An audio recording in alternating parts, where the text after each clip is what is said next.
கிறிஸ்துவ நாமத்தினாலே உங்கள் அனைவரையும் வாழ்த்துகிறோம். यीशु मसीह के नाम से हम सभी का अभिनंदन करते हैं। நம்ம வந்து சுகத்தை குறித்து பார்த்துக் கொண்டிருக்கிறோம். हम चंगाई के बारे में देखते आ रहे हैं।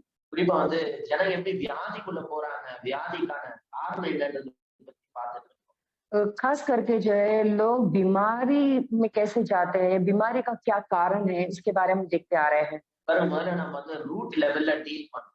तो देखो सबसे पहले जो है जड़ तक जाके हमें उससे निपटना होगा। நம்ம ரூட்டோட எடுக்கலன்னு சொன்னா திரும்ப திரும்ப அந்த வியாதி வந்துட்டே இருக்கு. जब तक हम जड़ से उसे निकालते नहीं तब तक वो बीमारी वापस आते ही रहेगा। அதனால ஒரு சில ட்ரீட்மெண்ட்லாம் பாத்தீங்கன்னா ரூட் லெவல்ல கீல் பண்ணாங்க. तो इसीलिए जो है कुछ जो है ट्रीटमेंट जो करते हैं वो जड़ तक जाके वो इलाज नहीं करता है। அதனால திரும்ப திரும்ப அந்த வியாதி வரும். इसीलिए वो बीमारी बार आते ही रहता है। சோ நம்ம வந்து ரூட் லெவல்ல இருந்து டீல் பண்ணணும். इसीलिए जो अगर हम जड़ तक जाके उसे निपटते हैं तो அப்ப வந்து பாத்தீங்கன்னு சொன்னா அந்த வியாதி திருப்பி வராது. तो अगर उसके बाद में देखते हैं तो बीमारी वापस से नहीं आएगा। சோ வியாதி வர்றதுக்கான முக்கியமான காரணம் என்ன? तो बीमारी आने का सबसे मुख्य कारण क्या है? तो எண்ணங்கள். सबसे पहली बात है वो है विचार, தவறான எண்ணங்கள், ராங் தாட்ஸ். गलत विचार। எல்லாரும் சொல்லுங்க ராங் தாட்ஸ். सभी लोग कहे गलत विचार। ராங் தாட்ஸ் தான் வந்து ஒரு வியாதியை வந்து உண்டாக்குது. गलत विचार ही एक बीमारी को पैदा करता है। இது நீங்க நம்பணும். और इस बात में आपको विश्वास करना है। நீதிமொழிகள் 27 नीति वचन 23वें अध्याय में 7வது வசனத்துல 7वां नंबर के वचन में ऐसा लिखा गया है, மனுஷனுடைய நினைவுகள் எப்படியோ அவன் அப்படியே இருக்கிறான். क्योंकि जैसे वो मन में अपने विचार करता है वो वैसा ही है। மனுஷனுடைய நினைவுகள் எப்படியோ அவன் அப்படியே இருக்கிறான். क्योंकि मनुष्य जो अपने मन में विचार करता है वो वैसा ही है। உங்களோட வாழ்க்கை நீங்க எப்படி இருக்கீங்க அப்படின்றத பார்க்கும்போது நம்மளுக்கு என்ன தெரியுதுன்னா நம்ம எப்படி எல்லாம் யோசிக்கிறோம்ன்றது தெரியுது. तो हमारा जीवन अगर देखते हैं तो हमारा जीवन कैसा है अगर आप देखेंगे तो हमारी सोच कैसा है वो उस पर निर्भर करता है। ஏன்னா as a man thinketh in his heart so is he அப்படி பைபிள். क्योंकि बाइबल में ऐसा लिखा गया है जैसे मन में मनुष्य विचार करता है वो वैसा ही है करके। ஒரு வியாதி வந்து உண்டாகிறதுக்கு காரணம் வந்து தவறான எண்ணம். तो एक बीमारी आने का कारण पता है क्या है? वो है गलत विचार। அதனால பிலிப்பியர் 4ஆம் அதிகாரத்தை வாசித்தோம். इसीलिए फिलिपियों की किताब 4वां अध्याय में हमने पढ़ा है, நல்ல காரியங்கள் குறித்து யோசிங்க. अच्छी बातों के ऊपर ही विचार करे।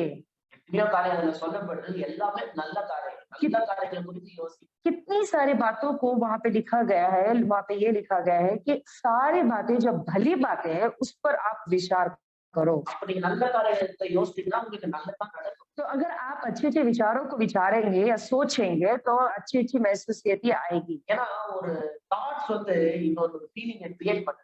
क्योंकि एक विचार ही एक महसूसियत को बनाता है। அந்த ஃபீலிங் வந்து என்ன ஃபீலிங்ல நீங்க இருந்தீங்களோ அந்த ஃபீலிங் வந்து பாத்தீங்கன்னா அந்த ஃபீலிங்கோட ரியாலிட்டியை तो किस महसूसियत में आप रहते हो वो महसूसियत वो हकीकत में बदलता है। நீங்க வியாதியான எண்ணத்துல நீங்க உண்டாக்குறீங்கன்னா अगर तुम बीमारी के बारे में विचार को पैदा करते हो तो வியாதிக்கான ஒரு ஃபீலிங் फिर उसके बाद में जो बीमार होता है उसकी जो महसूसियत आपके अंदर पैदा होना शुरू हो जाता है।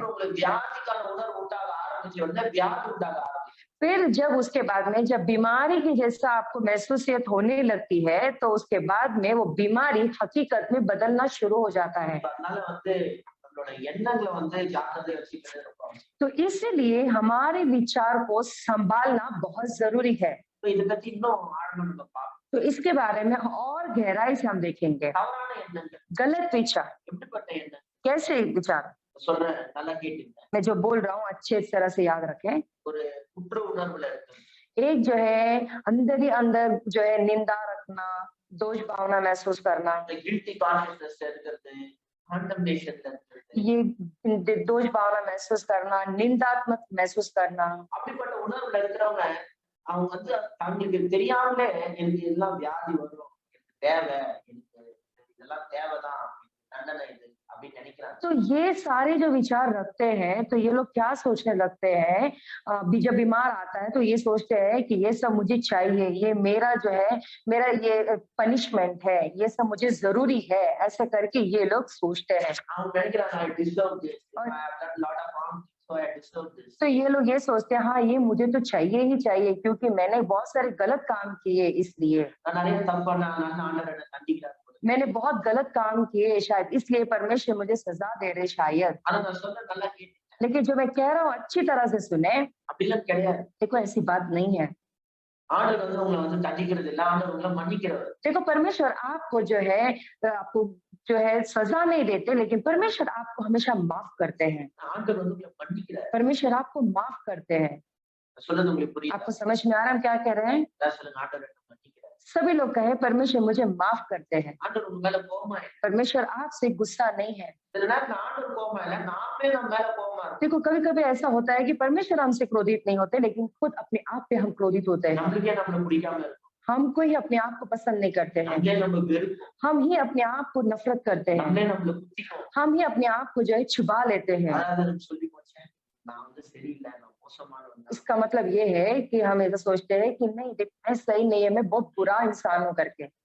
உங்களையே உங்களுக்கு பிடிக்காம இருக்கு. आप खुद अपने आप को पसंद नहीं करते हो। கடவுள் உங்களை நேசிக்கிறார். देखो परमेश्वर आपसे प्रेम करते அதுல हैं, எந்த சந்தேகமும் இல்லை. इसमें कोई शक नहीं है। நம்ம நேசிக்க கத்துக்கணும். हमें अपने आप को प्रेम करने के लिए सीखना होगा। கடவுள் நம்மள குற்றப்படுத்தல. परमेश्वर हमें जो है दोष भावना महसूस नहीं करवाते ஆனா हैं, நம்மளே நம்மள குற்றப்படுத்திக்கிறோம். लेकिन हम अपने आप को दोषी ठहराते हैं। சில நேரத்துல பிசாசுடைய சத்தங்கள் கேட்கும். कभी कभी जो है शैतान की आवाज आती है, நீ மோசமானவன், तू बुरा है, உனக்கு எல்லாம் மோசமா தான் நடக்கும், सब तेरे लिए बुरा ही होगा, ஏதோ கெட்டது நடக்க போகுது. कुछ तो तेरे साथ बुरा घटना होने वाला है। இந்த மாதிரி ஒரு எண்ணங்களை பிசாசு போட்டுக்கிட்டே இருப்பான். ये ऐसे ऐसे विचार ये शैतान आपके अंदर डालता ही रहेगा, ஆனா நீங்க அந்த எண்ணத்தெல்லாம் ஒதுக்கி लेकिन आपको ये सारे विचार को हटा देना है। Reject those thoughts. ये सारे जो विचार है उसे नकारना है। நீங்க பிலீவ் பண்ணாங்க child of God. आपको ये विश्वास करना है मैं परमेश्वर का बच्चा हूँ, God loves me. परमेश्वर मुझसे प्रेम करते हैं, God forgives me. परमेश्वर मुझे क्षमा करते हैं, ஆண்டவர் என் மேல பிரியமா இருக்காரு. परमेश्वर मुझसे प्रेम ही है। நான் என்ன நேசிக்கிறேன். मैं भी अपने आप को प्रेम करता हूँ, நல்ல காரியங்கள் நடக்கும். मेरे लिए हर अच्छी अच्छी भली भली बातें होगी। கடவுள் எங்களுக்கு உதவி செய்வார். परमेश्वर हमारी मदद करेंगे। கடவுள்னாலே சோதிக்கிறவர் தான் அப்படின்னு நிறைய பேர் என்ன வச்சிருக்காங்க. बहुत सारे लोग ये सोचते हैं परमेश्वर बोले तो बहुत सारी परीक्षा में डालने वाले ही है, ऐसा करके बहुत लोग सोचते हैं। முதல்ல அதுவே தவறான எண்ணம். அதனாலே நிறைய பேர் பிரச்சனையில இருக்காங்க. देखो ये सबसे पहली बात, ये विचार ही गलत है, इसीलिए बहुत सारे लोग समस्या में पड़े हैं। அதனால நான் சொல்றேன் பாருங்க, தவறான எண்ணத்துக்காக தான் நம்ம வியாதியில இருக்கோம். इसीलिए मैं कहना चाहता हूँ हमारे गलत विचारों की वजह से हम बीमार में पड़े हैं। கடவுள்னாலே சோதிக்கிறவர். परमेश्वर बोले तो वो हमें परीक्षा में डालते हैं। கடவுள்னாலே பிரச்சனைகளை கொடுக்கிறார். परमेश्वर का मतलब ये है कि वो हमें समस्या लेकर आते हैं। கடவுள்னாலே ஏதாவது ஒண்ணு மேல ஒண்ணு பிரச்சனை கொடுத்துட்டே இருப்பார். परमेश्वर का मतलब ये है कि कुछ ना कुछ हमें जो है परीक्षा या तकलीफ पे पहुंचाते रहते हैं परमेश्वर। கிடையாது, கடவுள் நல்ல காரியங்களை கொடுக்கிறார். नहीं नहीं, परमेश्वर भली भली बातें ही देते हैं। கடவுள் உங்களுக்கு உதவி செய்கிறார். परमेश्वर आपकी मदद करने वाले में से है। சிலர் நினைக்கிறாங்க கடவுள் தான் இந்த வியாதியை கொடுத்தாரு. कुछ लोग ये सोचते हैं परमेश्वर ने ही मुझे ये बीमारी दी है, அவர் இடத்துல நான் நெருங்கி சேர்றதுக்காக இந்த வியாதியை उनके கொடுத்தாரு. पास हम करीब जाए इसलिए परमेश्वर ने हमें ये बीमारी को दी है। ஏதோ நான் ஒரு பாடத்தை கற்றுக்கொள்ளும்படி அந்த வியாதியை கொடுத்தாரு. नहीं नहीं, कुछ तो सबक सीखना है, इसलिए परमेश्वर ने मुझे बीमार को दिया है। இது எல்லாமே தப்பு பாரு. देखो ये सारे जो चीजें वो गलत है। எதையும் கற்றுக் கொடுக்கறதுக்காக ஆண்டவர் வியாதி கொடுக்கிறது. कुछ भी सिखाने के लिए परमेश्वर किसी को बीमार नहीं दे सकते, ஆனா நம்ம வியாதி போடும்போது சில காரியத்தை கத்துக்கிறோம். लेकिन जब हम बीमार में पड़ते हैं तब कुछ बातों को हम सीखते हैं। ஓகே, நம்ம விழா தவறா செஞ்சோம், தவறா வாழ்ந்தோம், அதனால வியாதி ஆயிடுச்சு, ஜாக்கிரதையா இருக்கணும், ஒரு பாடத்தை கத்துக்கணும். ओहो हमने ऐसा जिया है, हमने गलत गलत तरीके से हमारे जीवन को बिताया है, ऐसे ऐसे सोचने की वजह से कुछ जो है हम जो है सबक सीखते हैं इसमें। ஆனா ஆண்டவர் ஒண்ணும் வியாதி கொடுத்துலாம் பாடம் கத்து கொடுக்குது. लेकिन परमेश्वर सब बीमारी को देकर कुछ सबक नहीं सिखाते। இப்ப பிள்ளைங்களுக்கு கேன்சர் கொடுத்து பாடம் கத்து கொடுப்பீங்களா? क्या आप आपके बच्चों को कर्क रोग देकर जो है कुछ सबक सिखा सकते हो क्या, आप दे सकते हो क्या? கிடையாது. नहीं, ऐसा नहीं। அப்ப யோசிச்சு பாருங்க, உங்களை விட 1000 மடங்கு கடவுள் நல்லவர். तो जरा सोच कर देखो, परमेश्वर आपसे 1000 गुना बेहतर है। யாருக்கும் எந்த வியாதியை கொடுத்து கடவுள் அவர்கிட்ட இழுத்ததெல்லாம் கிடையாது. किसी को भी कोई भी बीमारी देखिए जो है परमेश्वर उनके सामने यानी उनके पास खींचने की कोशिश नहीं करते। வியாதி வந்தோடனே கடவுளை தேடுறதுன்றது நிறைய மனுஷனுடைய இயல்பு பண்றாங்க. हाँ देखो, बीमारी आके परमेश्वर को उस वक्त ढूंढना लोग बहुत सारे लोग ऐसा करते हैं। ஆனா இவங்க கடவுளை தேடணுன்றதுக்காக கடவுள் அந்த வியாதியெல்லாம் கொடுக்கல. देखो परमेश्वर को ढूंढना है, इस वजह से परमेश्वर ने इनको बीमारी दिया, ऐसा नहीं है। ஏதோ ஒரு காரணத்தினால வியாதிப்பட்டாங்க. देखो कोई तो वजह के कारण की वजह से ये बीमार हो गए।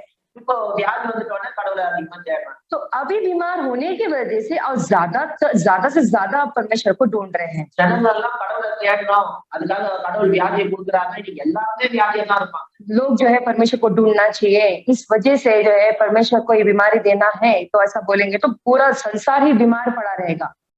கொஞ்சம் யோசிச்சு பாருங்க. जरा सोच कर देखिए, கடவுளை குறித்த தவறான எண்ணம். परमेश्वर के बारे में गलत विचार। நீங்க சுகமா இருக்கணும், நல்லா இருக்கணும்னு கடவுள் விரும்புறாரு. परमेश्वर चाहते हैं कि आप भले चंगे रहो।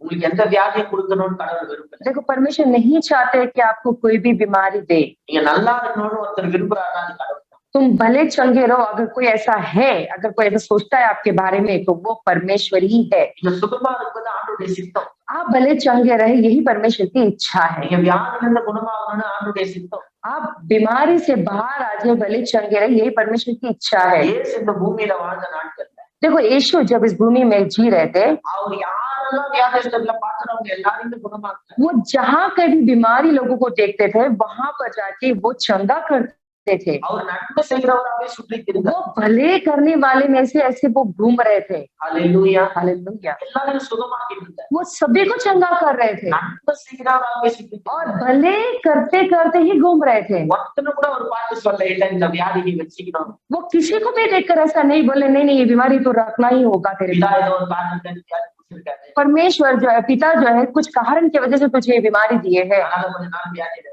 इसीलिए थोड़ा दिन ये बीमारी में तो रहे। யாரையும் பார்த்து ஆண்டவர் சொல்ல பாடுங்க தினத்துல அந்த வியாதி ஆண்டவர் கொடுத்திருக்காரு. और किसी को भी देख के यीशु मसीह ने ऐसा नहीं बोला तुम्हें कुछ सबक सिखाने के लिए बीमारी तुम्हें दिया गया है करके, அதனால நான் உங்க வியாதிக்காக ஜெபம் பண்ண மாட்டேன். इसीलिए ये बीमारी की वजह से मैं तेरे लिए प्रार्थना नहीं करूंगा। அப்படிலாம் கிடையாது. नहीं, ऐसा नहीं है। எங்க போனாலும் எல்லாருடைய வியாதியை அவர் குணமாக்கிட்டே இருந்தார். जहाँ कहीं पर भी वो जाते थे, हर एक जो लोग बीमार थे उनको वो चंगा करते घूम रहे थे। எல்லாரும் குணமாகணும் சுகமாகணும்ன்றது ஆண்டவருடைய சித்தம், ஆண்டவருடைய விருப்பம். हर एक लोग जो है भले रहे, चंगे रहे, जो है यही परमेश्वर की इच्छा है। அதனால ஞாபகம் வச்சு तो अच्छे से याद रखें, கடவுளை குறித்த நல்ல எண்ணம். परमेश्वर के बारे में अच्छे विचारों को அவர் रखें। நல்லவர். वो भले हैं, அவர் உங்களுக்கு நல்லது மாத்திரம் செய்ய वो விரும்புகிறார். हमेशा आपको भला ही करना चाहते அவர் हैं, உங்களுக்கு உதவி செய்ய விரும்புகிறார். वो तुम्हें मदद करना चाहते हैं। அவருக்கு மேல கோபமா இல்ல. वो आपसे क्रोधित नहीं है, அவருக்கு மேல இரக்கமா இருக்கு. वो तुम पर दया पूर्वक है। அவருடைய இரக்கங்களுக்கு முடிவே இல்லை. उनका दया जो है कभी समाप्त नहीं होता, அவைகள் காலைதோறும் புதிதாக वो இருக்கிறது. हर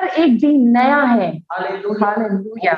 ஒரு நாள் ஆண்டவர் உங்க மேல இரக்கமா இருக்கு. हर एक दिन जो है परमेश्वर आपके ऊपर दया से भरे हैं। இன்னைக்கு உங்க மேல ஆண்டவர் இரக்கமா இருக்கு. आज भी परमेश्वर आपके ऊपर दया से भरे हैं। ஹல்லேலூயா. हालेलुया। அப்ப நீங்க குணமாகணும். इसीलिए आपको चंगा होना होगा। அப்ப நீங்க சில ராங்கான தாட்ஸ் எல்லாம் எடுக்கணும். तो आपको जो है कुछ गलत विचार है उसे बाहर निकालना होगा। சொன்னலையா குற்ற உணர்வு, मैंने कहा ना आपको जो है जिद्दी जो है दोष भावना है, guilty conscious, दोष भावना है, condemnation, जो है निंदात्मक, இதெல்லாம் வந்து நம்ம விட்டு வெளியில போகணும். तो ये जो बातें हैं हमारे अंदर से बाहर जाना चाहिए। குறிப்பா கிறிஸ்டியன்ஸ் தான் நிறைய சிக்கா இருக்காங்க. देखो खास करके मसीह जो लोग होते हैं यही खासकर बीमार है, ஏன்னா இந்த கிறிஸ்டியன்ஸ் எப்பவுமே இந்த ரைட் ராங்ன்ற ஃப்ரேம் ஒர்க்லயே இருக்காங்க. क्योंकि ये जो मसीह लोग हैं ना हमेशा ये सही ये गलत इस ढांचा में बंधे हुए हैं। அப்போ இவங்க என்ன நினைக்கிறாங்க, நான் தவறு பண்ணிட்டேன், அப்ப அதனால எனக்கு ஏதோ பிரச்சனை வரப்போகுது. तो ये लोग ये सोचते हैं हमने शायद ये गलत किया है ना, ये गलत की वजह से जो है कुछ ना कुछ समस्या हमारे ऊपर आएगी करके நிறைய ये सोचते हैं। கிறிஸ்டியன்ஸ் வந்து கில்ட்டியாவே இருக்காங்க.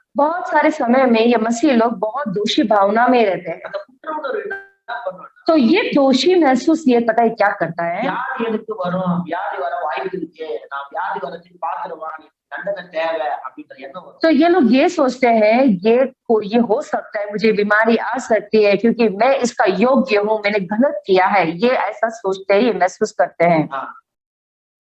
இந்த குற்ற உணர்வு வந்து பாத்தீங்கன்னா நிறைய தீமை எதிர்பார்ப்பாங்க. तो ये जो दोषी भावनाएं जो होती है ये सब बुरी बुरी चीजों को जो है लेकर आता है। ஆனா ஆண்டவர் உங்களோட குற்ற உணர்வு அவர் சுமந்தார். लेकिन आप परमेश्वर जो है आपके दोष भावनाओं को उन्होंने लाद लिया है, பாவத்தை அவர் மேல சுமந்து पाप को उनके ऊपर लेकर எல்லா குற்ற உணர்வு அவர் மேல வச்சு सारे दुष्भावनाओं को उनके ऊपर उन्होंने लेकर எல்லாரையும் அவர் ஏற்றுக்கிட்டு सारे जो भी जो इल्जाम है उनके ऊपर उन्होंने ले लिया, நமக்கு நீதியையும் சமாதானத்தையும் கொடுத்து तो हमें न्याय और शांति उन्होंने दिया। நீங்க எல்லாம் நீதிமான் பா, आप सब जो है धार्मिक हो, ஆனா இயேசு சிலுவையில பாவமானார். लेकिन परमेश्वर यीशु मसीह जो है क्रूस पर पापी बने। நம்முடைய வியாதி, நம்முடைய பாவத்தை அவர் சுமந்து हमारे पापों को उन्होंने अपने ऊपर लेकर, நம்முடைய வியாதிகளை அவர் சுமந்து हमारे बीमारी को अपने ऊपर वो लेकर, நம்முடைய குற்றங்களை அவர் சுமந்து हमारे जो है दोष भावनाओं को उनके ऊपर उन्होंने लेकर, அவருடைய நீதியும் அவருடைய சமாதானத்தையும் நமக்கு கொடுத்திருக்கிறார். उनके धार्मिकता,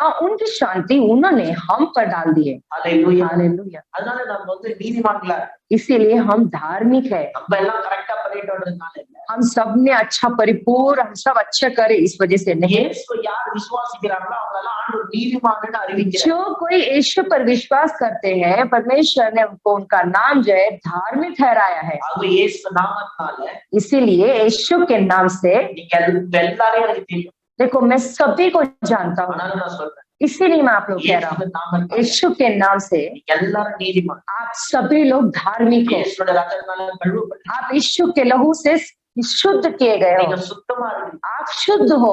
ஹல்லேலூயா. हालेलुया। நீங்க சுத்தமா இருக்கீங்க. आप शुद्ध हो ஆண்டவருடைய பிரியமான பிள்ளையா இருக்கீங்க. और आप परमेश्वर के चहेते बच्चे हो। இந்த கில்ட்டி காண்டம்னேஷன் அந்த தாட்ஸ் நம்ம ஓவர் கம் பண்ணணும். ये दोष भावनाएं, निंदात्मक जो सोच है ना, उसे हमें निकाल देना है। ஆண்டவருடைய இயேசுவோட ரத்தம் நம்மள எந்தத்தையும் மனதையும் கழுவ இடம் கொடுக்கும். तो यीशु का जो यीशु के लहू से जो है हमारे सोच को साफ करने का इजाजत देना है हमें। நம்முடைய எந்தத்தையும் மனதையும் கழுவ இடம் கொடுக்கும். हमारे सोच को, हमारे मन को जो है साफ करने के लिए इजाजत देना है। பாருங்க, நான் ஒரு புத்தகத்துல வாசிச்சேன். देखो एक किताब में मैं पढ़ा, நிஜமாலுமே நடந்தது. देखो ये सच में हुई है एक घटना। அமெரிக்கால பாத்தீங்கன்னா ஒரு டாக்டர் கிளினிக் அவர் சொல்றாரு, अमेरिका में एक क्लिनिक है, उस डॉक्टर ऐसा कह रहे हैं, அவங்க இடத்துல அந்த டாக்டர் கிளினிக் இருக்கிற இடத்துல பக்கத்துல ஒரு சர்ச் இருக்காங்க. देखो वो जो डॉक्टर का जो क्लिनिक है, वहाँ पे उसके आसपास में एक चर्च है, பெரிய சர்ச், एक बहुत बड़ा कलीसिया है, அடிக்கடி ரிவைவல் और वहाँ पे बहुत बार जो है, मतलब बार बार जो है रिवाइवल मीटिंग होता है। அந்த ரிவைவல் மீட்டிங் நடந்தா அதுக்கப்புறமா பாத்தீங்கன்னா நிறைய பேஷண்ட்ஸ் இவருக்கு வருவாங்க. तो वहाँ पे बेदारी की जो मीटिंग होती है, वो मीटिंग के बाद में जो है उनके क्लिनिक पे बहुत सारे पेशेंट्स आते हैं, எல்லாமே கிறிஸ்டியன்ஸ் அந்த மீட்டிங் அட்டெண்ட் பண்ணவங்களா இருப்பாங்க. और जो भी मीटिंग में अटेंड किए वो सारे मीटिंग में जो होते हैं वो सारे मसीह लोग होते हैं। அவங்க செக் பண்ணி பார்த்தா அந்த அளவுக்கு பிசிக்கலா ப்ராப்ளம் கிடையாது. जब उन्हें चेक करके देखते हैं तो शारीरिक तौर से कुछ समस्या नहीं बताता है, ஆனா அவங்க ஏதோ ஒரு உடம்புல டிஸ்கம்ஃபர்ட், சிக்னஸா ஃபீல் பண்றாங்க, பெயின ஃபீல் பண்றாங்க. कुछ भी वहाँ पे जो है कैसे तो देखो, लेकिन फिर भी वो पेशेंट्स जो आते हैं उनके शरीर में कुछ नहीं होता है, लेकिन उनको महसूस होता है कि कुछ ऐसा बुखार जैसा लग रहा है, कुछ வியாதி எதுவும் கிடையாது. देखो उनको कोई बीमारी नहीं है, ஆனா வலி இருக்கு, लेकिन कहीं ना कहीं दर्द है, ஒரு மாதிரியா ஃபீல் பண்றாங்க. ऐसे ये जो अनकंफर्टेबल महसूस करते हैं, அதனால அந்த டாக்டர் கிட்ட போறாங்க. इसीलिए ये लोग जो है वो डॉक्टर के पास जाते செக் हैं, பண்ணி பார்த்தா இந்த வியாதி இல்ல.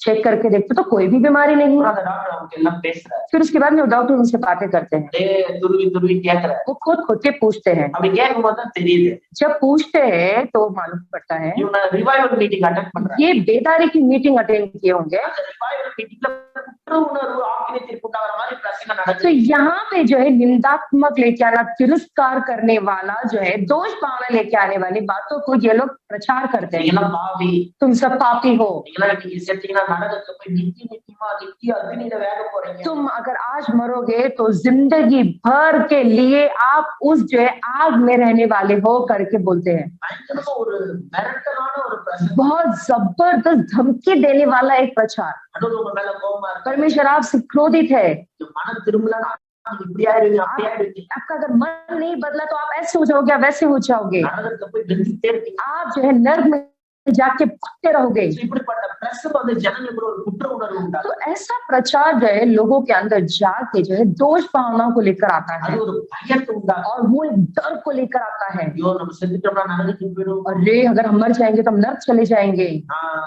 நான் நரகத்துக்கு போக மாட்டேன்னு இந்த கேரண்டி.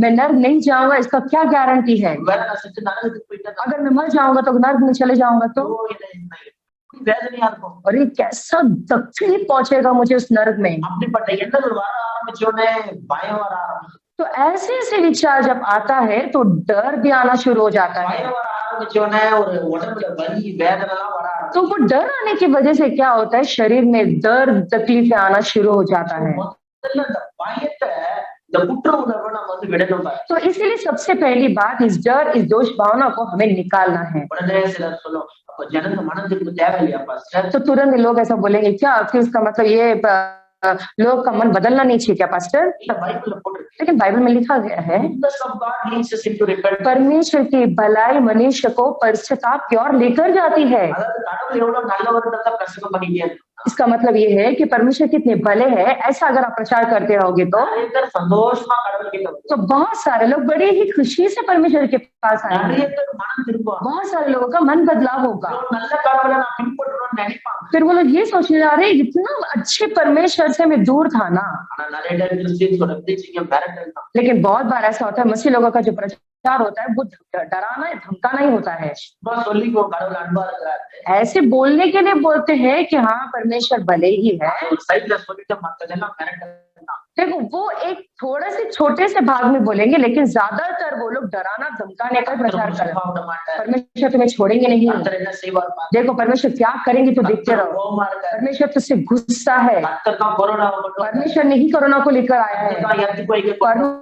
परमेश्वर नहीं भूकंप को लेकर आया है। கர்த்தர் தான் சுனாமி கொண்டு வந்தார். परमेश्वर इस सुनामी को लेकर आया है। God's judgment. ये सब परमेश्वर का न्याय है। எல்லாம் வந்து இப்படி அதெல்லாம் அப்படி. ये सब ऐसा है, ये सब ऐसा है। ரசிகர் காத்துல இருக்காங்க பாருங்க. ஏன் தீமை நடக்குமான்றதுக்காக காத்துல இருக்காங்க. यहाँ पे जो प्रचारक जो होते हैं ना वो इंतजार में रहते हैं कहीं ना कहीं दुर्घटना हो रहा है क्या करके। யாரு தீமை நடக்குமா அது உடனே அதை வச்சு ஜனங்களை பயமுறுத்தி कहीं तो बुरा घटना हो रहा है क्या, बस इसके इंतजार में रहते हैं ये प्रचारक लोग। மரியாதை கர்த்தர்கிட்ட வந்து இல்லனா பாரு என்ன வரும் பாரு. इज्जत से परमेश्वर के पास आजा वरना देख तेरा क्या होगा करके। ஐயோ, இந்த பொழப்பு பொழைக்கிறதுக்கு எங்கேயா போய் பிச்சை எடுக்கணும். अरे ऐसा काम करने के बजाय कहीं जाके भीख मांगो। கடவுளோட பேரை கெடுக்கிறதுக்கு எவனுமே தேவையில்லை. பிரசங்காரனே போதும். परमेश्वर का नाम खराब करने के लिए कोई बाहर का इंसान जरूरत नहीं, ये प्रचारक लोग ही काफी है। என்னால கடவுளை பத்தி ஒரு நல்ல காரியம் சொல்ல முடியல, நான் எதுக்கு பிரசங்கியாரா இருக்கணும்னு தெரியல. मेरे लिए अगर परमेश्वर के बारे में भलाई बातें नहीं बोल सकता, पता नहीं मैं क्यों प्रचारक हूँ फिर। நான் 15 வருஷமா ஊழியம் செய்றேன். देखो मैं 15 साल से सेवकाई कर रहा हूँ। கர்த்தர் நல்லவர் தான் என்னோட அடிப்படை செய்தியே. बुनियादी हमारा संदेश पता है क्या है, परमेश्वर भला है, यही हमारा सिखाना है। கர்த்தர் அன்பாவே இருக்கிறார்கள் தான் என்னோட செய்தியே. परमेश्वर जो है प्रेमी ही है, ऐसा ही हमारा संदेश है। நாங்க கஷ்டப்பட்டு பிரசங்கம் பண்ற காரியம் என்னன்னா, सबसे मुश्किल से प्रचार करने वाला चीज पता है क्या है, ஜனங்க கடவுள் உங்க மேல அன்பா இருக்கிறாரு ஜனங்களுக்கு சொல்றது கஷ்டப்பட்டு இருக்கோம். और परमेश्वर जो है आपसे प्रेमी है, ये सिखाने के लिए हम संघर्ष उठा रहे हैं। உங்க மேல அன்பா இருக்காரு. देखो परमेश्वर आपके ऊपर जो है प्रेमी है அது சொல்றதுக்கு தான் கஷ்டப்படுறோம். और ये बोलने के लिए हम तकलीफ उठा रहे हैं, நம்புறதுக்கு ஜனங்க கஷ்டப்படுறாங்க. क्योंकि ये बात पे लोग विश्वास करने के लिए मुश्किल करते हैं। கடவுள் உங்க மேல கோபமா இருக்காருன்னு சொன்னா நம்புறதுக்கு ஈஸியா இருக்கு. देखो परमेश्वर आपके ऊपर गुस्सा है और ये बात लोग विश्वास करना बहुत आसान होता है। நான் ரொம்ப தப்பு பண்ணிக்கிறேன், என் மேல ஆப்வியஸா கோபமா தான் இருப்பாரு. हाँ हमने बहुत सारे गलत काम किए, हाँ सच में परमेश्वर तो हम पे गुस्सा होंगे ही ना, ஆனா நம்ம மேல வந்து பிரியமா இருக்கிறாருன்றத நம்புறதுக்கு நிறைய பேர் கஷ்டப்படுறாங்க. लेकिन परमेश्वर हमें प्रेम करते हैं ये बात पे विश्वास करना लोगों को तकलीफ होता है, ஆனா அதான் சத்தியம். लेकिन यही सत्य है।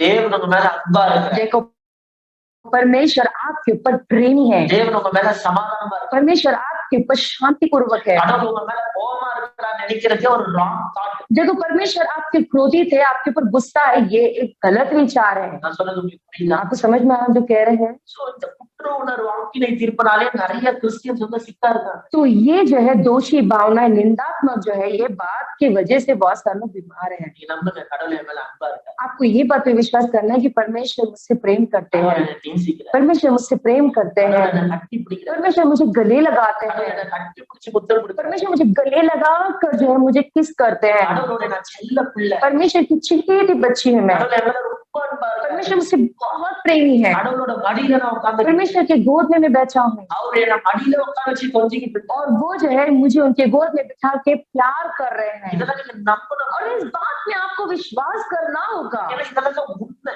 क्योंकि यही सत्य है। கடவுள் உங்களை வந்து அவ்வளவு நேசிக்கிறார். परमेश्वर आपको कितना प्रेम करते पता है, கடவுளை பத்தி ராங்கான தாட்ஸ். परमेश्वर के बारे में गलत எப்ப विचार, பார்த்தாலும் தண்டிக்கிற ஒரு மாதிரி. हमेशा जो है वो न्याय करने वाले हैं, எப்ப பார்த்தாலும் வியாதி கொடுக்கிற மாதிரி. हमेशा जो है वो बीमार देने वाले परमेश्वर, எல்லா தீமைக்கும் கடவுள் தான் ये காரணம். सब जो गलत चीजें और ये सब परमेश्वर ही कारण है। யாராவது வழிந்து விழுந்துட்டா கடவுள் ஏன் பிரதர் பேசிக்கிறார். कोई भी अगर फिसल के गिर जाता है तो ये कहता है कि क्यों परमेश्वर ऐसा कर रहे पास्टर। ஒரு பொண்ணு இன்னொருத்தனோட ஓடி போயிடுச்சு. एक लड़के के साथ भाग गई அவங்க அம்மா காசு கிட்ட வந்து அழுகுறாங்க. और ये जो महिला है उनकी जो माँ और लड़की जो माँ है वो पास्टर के पास आके रोती है, ஆண்டவர் ஏன் பாஸ்டர் என்ன கைவிட்டார். क्यों पास्टर परमेश्वर ने मेरा हाथ छोड़ दिया, ஆண்டவர் ஏன் இந்த மாதிரி காரியத்தை செஞ்சாரு? क्यों परमेश्वर ने ये काम किए, ஆண்டவரா கையை பிடிச்சு அந்த பொண்ணு அமுச்சு வச்சாரு. क्या परमेश्वर ने हाथ पकड़ के लड़की को भगा दिए? பாருங்க, கடவுளை குறித்து மேல நல்ல எண்ணம், देखो परमेश्वर के बारे में सबसे पहली बात उनके ऊपर अच्छा विचार होना चाहिए, நல்ல எண்ணங்களை வை. अच्छे विचार को रखो। பொறாமையில் இரு. जो एक घमंड करने वाला, हाँ, जो जलन करने वाला ये विचार, மத்தவன் முன்னேறதை பார்த்து வயிறு எரி. और जो है कोई अगर आगे बढ़ जाता तो इससे जलन होना उसको। நீங்க நிஜத்திலயும் பாருங்க, இல்ல சினிமாலையும் பார்த்துருப்பீங்க. देखो हकीकत में भी देखो या अगर आप पिक्चर देखते हो उसमें भी देखो, சினிமால பார்த்துருப்பீங்க. आप पिक्चर में भी देखे होंगे, பொறாமையில இருக்கிறவங்க முன்னேறினதே சரித்திரமே கிடையாது. जो घमंड जो है जलन करता है, ये जलन कर जो होते हैं वो कभी आगे बढ़ते ही नहीं अपनी ஏன்னா जिंदगी சினிமால में। கூட பார்த்துருப்பீங்க. आप कोई पिक्चर में भी देखे होंगे, பொறாமையில இருக்கின்ற வில்லன் जो जलन करता है, ये मतलब ये जो विलन होता है वो जलन से भरा हुआ रहता है கடைசி வரைக்கும் சக்சஸே ஆக மாட்டான். और वो आखिरकार तक सफल पाता ही नहीं है। எரிச்சல் கோவத்துல தான் சாவான். वो जलन में गुस्से में ही मरेगा वो। அது நிஜத்துல உண்மை. और लेकिन हकीकत में भी अगर देखें तो वो सत्य है। பொறாமையில இருக்கிற வரைக்கும் நம்மளோட சரீரத்துல ஆரோக்கியம் உண்டாகும். जब तक हम जलन के अंदर रहेंगे तब तक तो हमारे शरीर में जो है आरोग्यता नहीं रहेगी, ஏன்னா பொறாமை வந்து ஒரு பேட் ஃபீலிங், இமோஷன். क्योंकि ये जो जलन होता है एक गलत विचार है, एक गलत भावनाओं को அந்த लेकर आता है। பொறாமைனால சிலது வயிறு எரி. तो ये जलन की वजह से बहुत सारे लोगों का पेट जलता है। சொல்லுவாங்க இல்லையா, வயிறு எரியுது. कुछ लोग बोलते हैं ना मेरा पेट जलता है ना। இதெல்லாம் வந்து உண்மையான ஒரு ஃபீலிங் பத்தி देखो யாரு கொண்டு வரக்கூடிய ஒரு எண்ணங்கள். तो ये एक सच्ची जो है एक महसूस ये बीमारी को लेके आने वाला एक महसूस ये थे, உள்ளத்தின் ஆழத்துல दिल की गहराई से எல்லாரும் நல்லா இருக்கும். सब लोग भले रहे अच्छे रहे, ये बात पे विश्वास। உங்களுக்காக நீங்க என்ன நினைக்கிறீங்களோ அதேதான் உங்களுக்கு வரும். दूसरे लोगों के लिए आप जो सोचते हो यही चीज आपको भी आएगा। மத்தவங்களுக்கு என்ன நீங்க நினைக்கிறீங்களோ அதேதான் உங்களுக்கு வரும். दूसरे लोगों के लिए आप क्या सोचते हो वही चीज आपके लिए भी आएगा। அவன் கீழே போகணும் அப்படின்னு நீங்க நினைச்சா நீங்க தான் கீழே போவீங்க. देखो अगर आप ये सोचते हैं कि वो आगे नहीं बढ़ना चाहिए तो इसका मतलब ये है कि आप भी आगे नहीं बढ़ पाओगे। எல்லாரும் நல்லா இருக்கணும். सब लोग अच्छे रह करके ये बात விரோதியா सोचें। இருந்தா கூட நல்லா இருக்கணும். आपका विरोधी भी अगर रहे तो आप ऐसा सोचे कि वो अच्छा रहे। சிலருக்கு வந்து வைராக்கியம் ஜாஸ்தி இருக்கும். कुछ लोगों को जो है जिद्दीपन ज्यादा है, இப்போ வந்து அன்னில இருந்து அவங்க கையில பேசுறதே இல்லையே, उस दिन से लेके मैं उससे बात ही नहीं करता ना, அவங்க மூஞ்சில முழிக்கிறதே उसका இல்லையே, चेहरा तक भी हम देखते नहीं ना। பார்த்தா கூட கண்டுக்கிறதே இல்லையே. अगर हम देखेंगे तो भी हम जो है उसे ना देखने जैसा करके चले இதெல்லாம் जाते हैं। பெருமையா பேசிட்டு இருப்பாங்க. ये सब बड़े घमंड से लोग बात करते हैं। நான் அன்னில இருந்து இன்னைக்கு வரைக்கும் பேசவே இல்லை தெரியுமா? उस दिन से लेके आज तक पता है मैं इससे बात नहीं करता हूँ। இது பெருமைக்கான விஷயம் இல்ல, ये कोई घमंड की बात नहीं है, கேவலமான ஒரு ये behavior. बहुत बेकार जो है बिहेवियर है। இந்த மாதிரி வைராக்கியம் இருந்தவங்கன்னா வலி வேதனையில கஷ்டப்பட்டது என் கண்ணால பார்த்திருக்கேன். और ऐसे जिद्दी सख्त इंसान लोग जो है मैंने खुद देखा है कि वो बहुत बीमारी में पड़े हैं। 15 வருஷமா நான் பாஸ்டரா देखो இருக்கேன். 15 साल से मैं पास्टर में हूँ। எத்தனை வீட்டுல இருக்கிற வேதனையில இருக்கிற கையில இப்ப நான் ஜெபம் பண்ணி कितने सारे बीमारी तकलीफों से जो झूठ रहे हैं उनके लिए मैं जाके प्रार्थना कर चुका हूँ। எத்தனை பேர் படுக்கையில இருக்கிற பக்கத்துல உட்கார்ந்து நான் ஜெபம் பண்ணி कितने लोग जो बिस्तर में पड़े हैं उनके बाजू में बैठ के मैं प्रार्थना किया हूँ। எல்லாரையும் எனக்கு தெரியும் பாரு. सारे लोगों को मैं जानता ஒரு हूँ। சில ஆட்கள் ரொம்ப வைராக்கியமான ஆட்கள். कुछ लोग जो है बड़े सख्त जिद्दी होते हैं, நம்ம சின்னதா ஏதோ சொல்லிட்டா கூட அது ரொம்ப சீரியஸா எடுத்துப்பாங்க. कुछ भी छोटा सा भी अगर बोल देंगे ना तो बड़े ही जो है उनको जो है गंभीरता से लेते हैं। ஆனா கட்சி காலத்துல கஷ்டப்படுறத பார்த்தா ரொம்ப பரிதாபமா இருக்கு. लेकिन आखिरी समय में अगर हम उन्हें देखते तो उनको देख के हमें तरस आता है।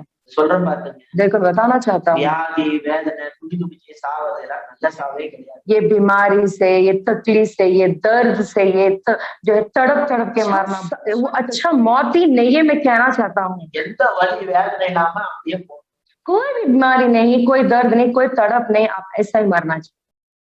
வயசாயிட்ட பிறகு उम्र होने के बाद எல்லாம் நல்லா வாழ்ந்து திருப்தி ஆகி अच्छा से मस्त जी कर तृप्त होने के बाद எந்த வலி வேதனை இல்லாம கடவுள் बिना कोई दर्द बिना कोई तकलीफ से जो है परमेश्वर के पास जाना है, அது நல்ல சாவு. यही अच्छी मौत है। ஒரு ஆளோட சாவு வச்சு நம்ம டிசைட் பண்ணலாம் பாவம் நல்லா வாழ்ந்தாங்களா இல்லையா. एक मनुष्य का मौत से ही हम देख सकते हैं, हम निर्णय ले सकते हैं कि वो कितना कैसा जिया है करके, அவங்களுக்கு இப்படிப்பட்ட என்னெல்லாம் உள்ள இருந்துருக்குன்னு தெரிஞ்சுக்கலாம். और हमें पता चल जाएगा उनके अंदर कैसे कैसे विचार दे करके।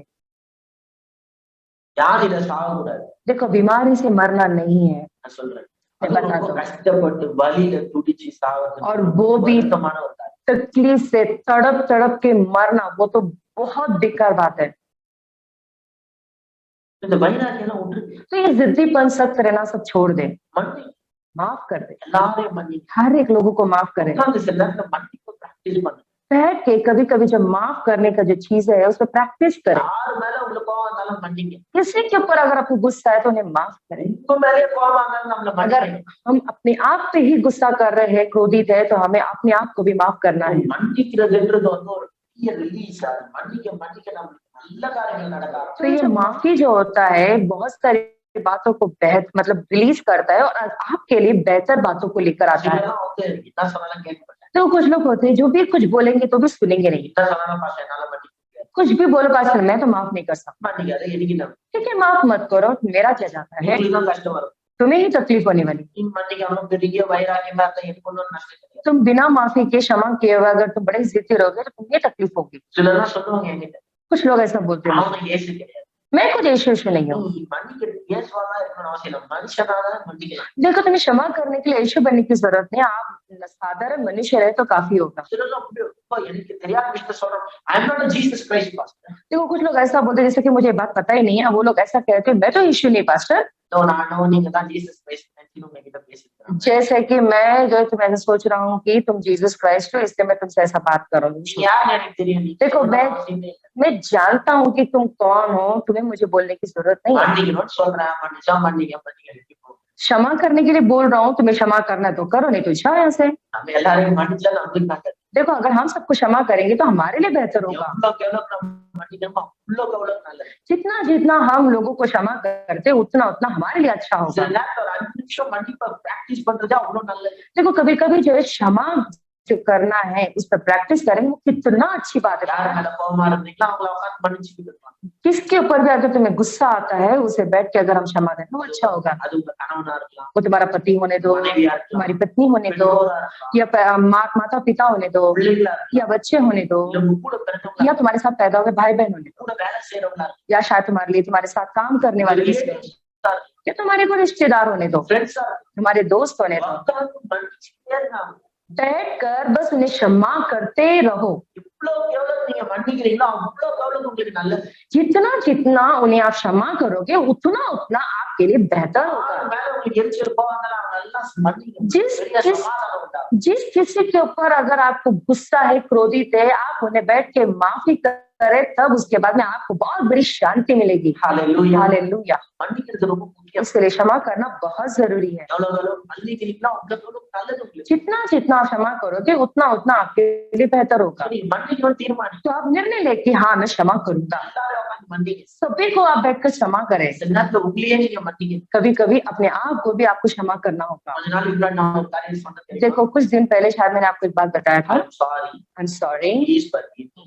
मेहरबानी करके मुझे माफ करें, Thank you. धन्यवाद, I love you. I love you. ஒரு 4 ஸ்டேட்மென்ட் சொல்லிட்டேன். ये 4 जो स्टेटमेंट है इसे आप लगातार बोलते रहे।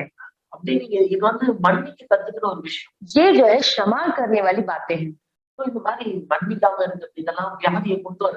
देखो ये जो क्षमा न करने वाली जो बात है ये सारी बीमारी को लेकर आता है। கிரிட்டிசைஸ் பண்றது, उसके बाद में आलोचना करना, கிரிட்டிசைஸ் பண்றது, आलोचना करना, எல்லாரையும் குறை சொல்லிட்டே இருக்கு, हमेशा लोगों को बुरा बोलते रहना, எல்லாரையும் சர்க்காஸ்டிக்கா ஏளனமா கேவலமா பேசிக்கிட்டே இருக்கு. हमेशा किसी को भी देखे तो निंदात्मक जो आलोचना करना वैसे शब्द बोलते रहते हैं।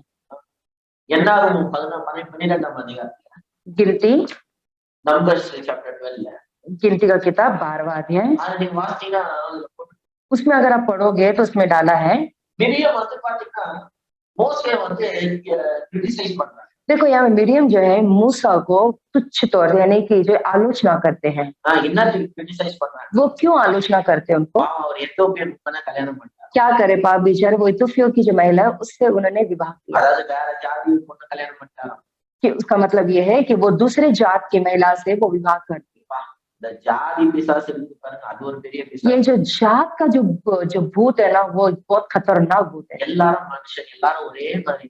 देखो सारे लोग मनुष्य है और सभी को एक समान देखे। சிலருக்கு ஓ யூரியஸா கேட்க வேண்டிய ஒரு கேள்வி என்ன ஜாதி? कुछ लोगों को जो है ऐसा है वो क्यूरियसली पूछेंगे कि वो कौन सा जात के है करके पूछते हैं, அதான் உங்களுக்கு ரொம்ப முக்கியமான கேள்வி. और यही उनके लिए बहुत महत्वपूर्ण सवाल होता है। அதுக்கு கஷ்டப்பட்டுக்கணும். और उसके लिए बहुत मुश्किल से पूछता है। எந்த ஜாதியா இருந்தாலும் अरे कोई भी जात होने तो क्या हो गया? எல்லாரும் மனுஷன் தான். सभी लोग मनुष्य हैं। ஒரு மனுஷன் ஒரு மனுஷனுக்கு உதவி பண்ணணும். एक मनुष्य दूसरे मनुष्य की मदद करना நீ உங்க होगा। ஜாதியா இருந்தா உங்களுக்கு உதவி பண்ணுவீங்களா? क्या ये तुम्हारा दूसरा जात करेगा तो क्या तुम मदद नहीं करोगे? எனக்கு நான் என்ன ஜாதி இல்லைன்னு தெரியாது. सच में बोलूं, मैं क्या जात का हूँ मुझे खुद को भी नहीं पता। மத்தவங்க என்ன ஜாதின்னு எனக்கு அவசியமே கிடையாது. और दूसरे कौन से जात के और मुझे वो बात सुनने के लिए जरूरत नहीं है। நான் தமிழ்காரன் இருந்தா நான் தமிழ்காரங்களை தான் நேசிக்கிறேன் அப்படிலாம் கிடையாது. देखो मैं तमिल वाला हूँ इसलिए मैं तमिल वाले से प्रेम करूंगी, ये जरूरी नहीं நான் है। எல்லா பாஷைக்காரங்களையும் நேசிக்கிறேன். मैं हर भाषा के लोगों से प्रेम करता हूँ।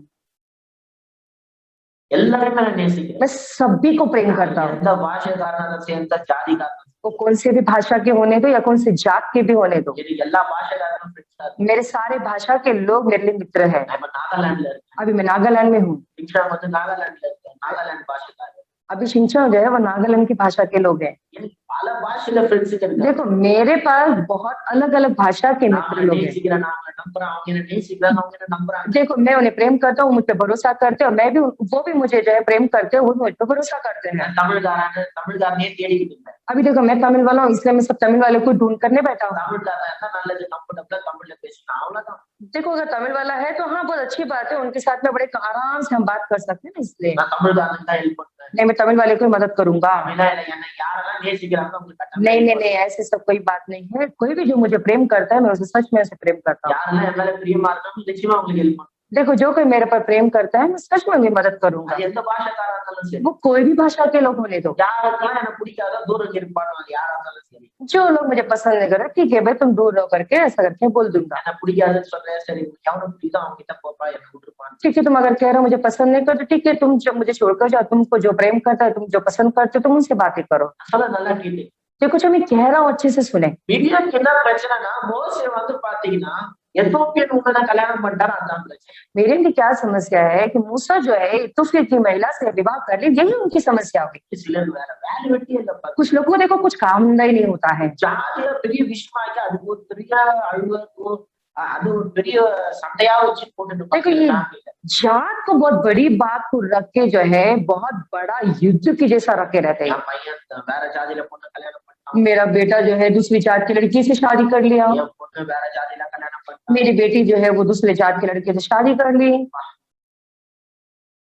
இதுல இருந்து எப்படிதான் ஜனங்க விடுதலையாக போறாங்க தெரியல. हे मेरे परमेश्वर, पता नहीं इस सोच से लोग कैसे कब बाहर आएंगे पता नहीं। பையன் பொண்ணு சந்தோஷமா இருந்தா இல்லையா அதான் கேள்வி.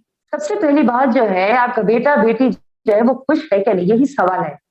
ஜாதிக்காக சிலருக்கு வந்து கோபம், சண்டை, பிரச்சனை, கேவலமா பேசுறது. जात के लिए कुछ लोग झगड़ा करते हैं, गुस्सा करते हैं, गलत गलत बातें करते हैं। எல்லாரும் மனுஷன். देखो हर एक लोग मनुष्य है, ஒரு மனுஷனுக்கு உதவி செய்ய. एक मनुष्य दूसरे मनुष्य को मदद करना चाहिए। மனுஷனுக்கு உதவி செய்யறதை விட மிருகத்துக்கு தான் நிறைய பேர் உதவி செய்யறாங்க. आज के तारीख में जो है मनुष्य को जो है मदद करने से ज्यादा लोग जानवरों को मदद करते हैं। மிருகங்களை நேசிக்க தப்பு இல்லை. देखो जानवरों को प्रेम करना गलत नहीं है। முதல்ல நீ வீட்டுல இருக்கிற மனுஷங்களை நேசி. सबसे पहले बात जो है जो घर में जो मनुष्य है उनसे आप पहले प्रेम करें। பூனைக்கு சோறு போடுறது, பூனைக்கு பால் ஊத்துறது, நாய்க்கு சோறு போடுறது. देखो बिल्ली को दूध देना, कुत्ते को खाना देना, எனக்கு எல்லாம் மிருகம் பிடிக்கும். देखो मुझे भी सारे जानवर पसंद है।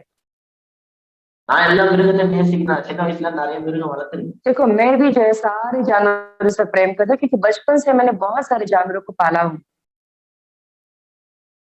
நான் ஒன்றும் மிருகங்களுக்கு விரோதி கிடையாது. देखो मैं भी कोई जानवरों के विरोध नहीं हूँ, ஆனா மிருகங்களை விட முதல்ல மனுஷனை நேசிக்கிறேன். लेकिन सबसे पहली बात जो है ये जानवरों को प्रेम करने से पहले मनुष्य को प्रेम करना पसंद है। மிருகம் வந்து கிரிட்டிசைஸ் பண்ணாங்க. क्या मिरियम जो है वो आलोचना की அதனால அவங்களுக்கு லெப்ரசி வந்து तो तुरंत उनको जो है कोढ़ की बीमारी आ गई। சொல்ற இந்த கிரிட்டிசைஸ் பண்றதெல்லாம் விட்டுட்டு तो मैं कहना चाहता हूँ ये आलोचना करना हमें छोड़ देना है। நம்ம மத்தவங்களை கிரிட்டிசைஸ் பண்றத டோட்டலா விட்டுட்டு तो हमें जो है दूसरे लोगों की आलोचना करना हमें छोड़ देनी चाहिए। நம்ம கிரிட்டிசைஸ் பண்ண जब तक हम जो है आलोचना करते रहेंगे நம்மளுக்கு தேவையில்லாத வியாதி हमें जो बीमारी नहीं आना चाहिए वो सब आएगी। ஸோ இந்த மாதிரி கிரிட்டிசைஸ் பண்றது, तो हमें ये जो है ये आलोचना करना, பொறாமையில இருக்குது, जो है जलन में रहना, மனசு கசப்புல இருக்குது, मन में कड़वाहट रखना வைராக்கியத்துல இருக்குது, और जो है जिद्दी सख्त रहना ஹர்ட் ஆயிட்டு இருக்குது, और जो है चोट लगकर अंदर ही अंदर दर्द रहना, இதெல்லாம் தான் வியாதிகளை கொண்டு வருது. ये सारी जो बातें जो है वो बीमारी को लेकर आता है।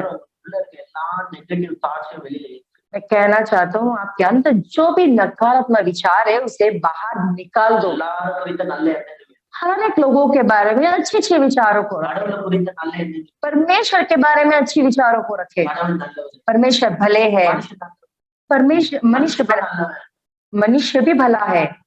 நீங்க யார் எப்படி பாக்குறீங்களோ அவங்க அப்படிதான் நடக்கும் देखो तुम किस नजरिए से तुम लोगों को देखते हो वैसा ही आपके साथ भी व्यवहार करेगा। என்ன நீங்க நல்லவா நினைச்சீங்கன்னா நான் பண்ணதெல்லாம் உங்களுக்கு நான் நல்லவனாவே தெரியும் देखो तुम अगर सोचते हो कि मैं अच्छा इंसान हूँ तो तुम्हारे लिए मैं सब कुछ अच्छा करने वाला ही दिखूंगा। நான் மோசமான நினைச்சீங்கன்னா நான் பண்ணது எல்லாமே உங்களுக்கு மோசமா தான் தெரியும் देखो अगर तुम ये सोच रहे हो कि मैं बहुत बुरा हूँ तो तुम्हारे लिए मैं जो भी करूंगा वो सब बुरा ही दिखेगा। நீங்க யாரை எப்படி பாக்குறீங்களோ உங்களுக்கு அவங்க அப்படிதான் தெரியுமா तुम जिस नजर से लोगों को देखते हो वो तुम्हारे साथ वैसा ही होगा। எல்லாரும் நல்லவங்க நம்பு तो तुम्हें ये विश्वास करना है कि हर एक मनुष्य भला है நல்ல காரியங்களை பார்ப்பீங்க और अच्छी बातों को ही आप देखोगे। உங்களுக்கு சொல்றேன் பாருங்க देखो मैं आपसे बताता हूँ இந்த பேட் எக்ஸ்பீரியன்ஸ் அதிகமா பேசுறதுன்னு நிறுத்தணும் कि गलत अनुभव यानी कि बुरा अनुभव जो है उसे ज्यादातर बोलने के लिए बात करने के लिए रोकना है। நம்மளுக்கு ஜனங்க தீமை செஞ்சது அதிகமா பேசுறதை விட ஜனங்க நம்மளுக்கு நல்லது செஞ்சது அதிகமா பேசுறாங்க लोग जो है हमारे पर जो है हम हमारे साथ जो गलत काम किए गलत अनुभव जो होती है उसे दूसरे लोग को बोलने से ज्यादा अच्छी बातों को बोलेंगे वो अच्छा होगा। நம்ம எவ்வளவு பேர் நல்லது பண்ணிருக்கோம் तो कितने सारे लोग हमारे लिए अच्छी बातें की है उसके बारे में बातें करेंगे। அரசு நேரத்துல நம்ம துரோகம் பண்ணிருப்பாங்க அதுதான் பேசிட்டே लेकिन कोई जो लोग है हमें जो है धोखा देते उसके बारे में हम ज्यादातर बोलते हैं। சொல்ல இந்த எண்ணத்தை தான் விட்டு तो हमें मैं बताना चाहता हूँ कि हमें ये सोच को निकाल देना है, நல்ல காரியத்துல focus अच्छी बातों पे ध्यान देना है நல்ல காரியம் நல்ல எண்ணங்களை மனசுல வைங்க. और अच्छे विचार हमारे मन में रखें நீங்க நல்ல ஃபீலிங்ஸ் வைங்க और अच्छी महसूसियत को நல்ல रखें। ஃபீலிங் இஸ் अच्छे से सुने ये जो महसूसियत है वही पूंजी है। நம்ம எப்படி ஃபீல் பண்றோம் ரொம்ப हम क्या महसूस करते हैं वो ज्यादा जरूरी है। இத வாசிட்டு இத சொல்லிட்டு நான் முடிக்கிறேன் और ये पढ़कर बोलकर जो है मैं समाप्त करूंगा। மார்க் 11 அதிகாரம் मार्कुस का किताब 11वां अध्याय 24 வசனம் 24 नंबर के वचन में நீங்க ஜெபத்துல எவைகளை விரும்பி கேட்டுக்கொள்கிறீர்களோ புரிகிறீர்களோ அவைகளை பெற்றுக்கொண்டோம் என்று விசுவாசிங்கள் அப்பொழுது பெற்றுக்கொள்வீர்கள்। इसलिए मैं तुमसे ये कहता हूँ कि जो कुछ तुम प्रार्थना करके मांगो तो प्रतीति कर लो कि तुम्हें मिल गया है और तुम्हारे लिए वो हो जाएगा।